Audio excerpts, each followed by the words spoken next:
Okay, continuing on. My battery actually died last time, sorry about that.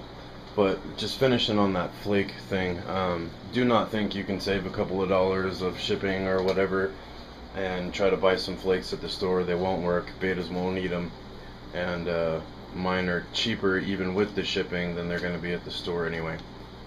So you got to use the baby brine shrimp decapsulated eggs for the first roughly 2 weeks.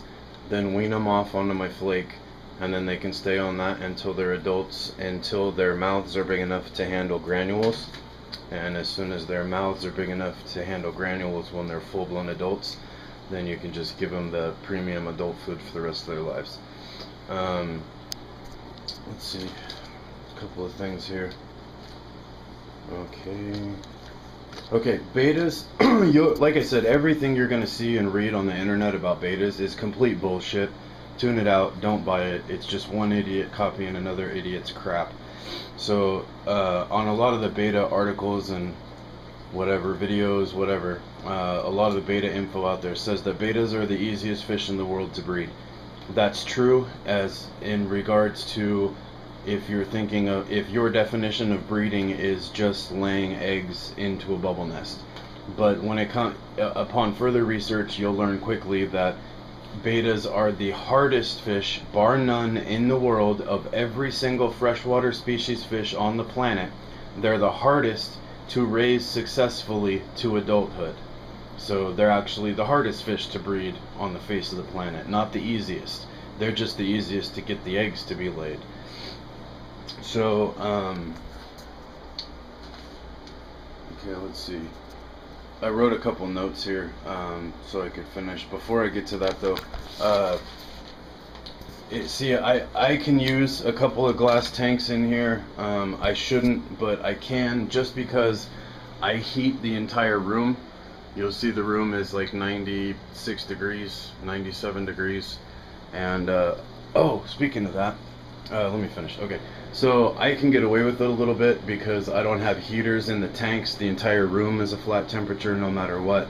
But in a glass tank, even with a heater in it, it doesn't work. There's too much up and down temperature spikes, and it's very, very bad for fry. A lot of them will die. If any even live, they'll be underdeveloped. They won't mature right.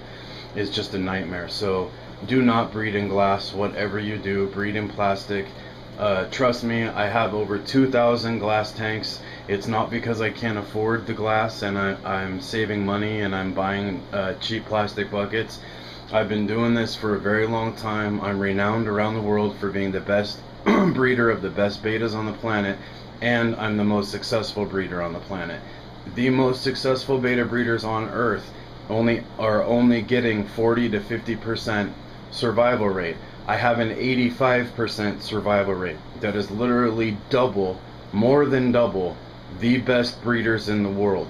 And the reason why is a lot of these things that I'm telling you now that you might be shaking your head at because you've never heard them before. The absolute biggest one, number one rule, do not fucking breed in glass tanks. Breed in your 5-gallon bucket. I know you get a better view and it's prettier in the glass tank, but do you want a good view, honestly, or do you want your fish to survive? I want my fry to survive, and I'm sure you do too. So for the love of God, do not breed in glass tanks. Breed in a plastic 5-gallon bucket. Why? Because it works the best, not because it's cheap. Okay, the other thing you need to know, remember how I said everything you're going to hear on the web and from other people is bullshit? One of the biggest bullshit things out there is to remove the female, which is true. Remove the female as soon as the last egg is laid. That's correct. You always need to remove the female the minute the last egg is laid.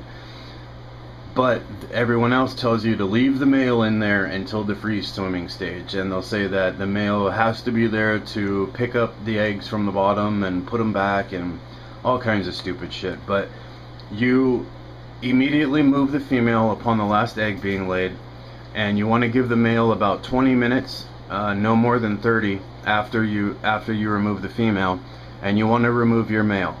You'll hear lots of stupid shit like, oh, males will eat the infertile eggs. That's not true. Yes, there's some egg eaters that eat all the eggs. but all males will snack on a couple of eggs, and by leaving them in there, you're losing more and more eggs over time. And first of all, unless you disturb the water somehow, not one single egg will fall out in the first 24 hours. And if they fall out after that, any egg that's laying on the bottom of the tank that didn't hatch, it didn't not hatch